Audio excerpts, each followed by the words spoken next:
rappresentato anche, se viene magari qui vicino a me, dall'assessore alla cultura Carlo Spagnolo, che è uno dei pilastri sui quali anche la mia seconda amministrazione continua a fondarsi, che dà continuità nel settore della cultura, che in questi anni, devo dire la verità, insomma, siamo riusciti a produrre dei numeri assolutamente significativi.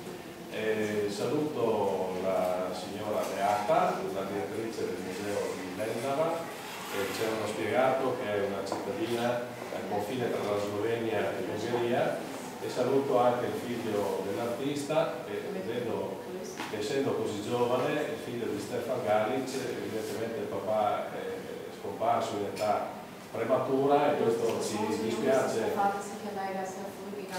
particolarmente, perché diciamo, la qualità delle opere, delle testimonianze che ha lasciato della sua capacità artistica sono davvero notevoli.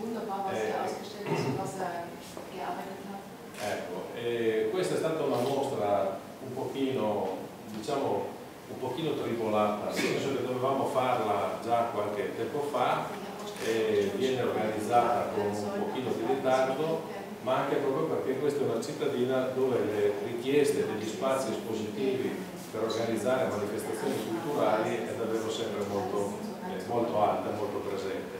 Ringrazio anch'io naturalmente i signori titolari della Galleria La Roggia di Pordenone per la loro attività. Non è la prima volta che ci troviamo a Sacile, speriamo che non sia nemmeno l'ultima di potersi ancora ritrovare.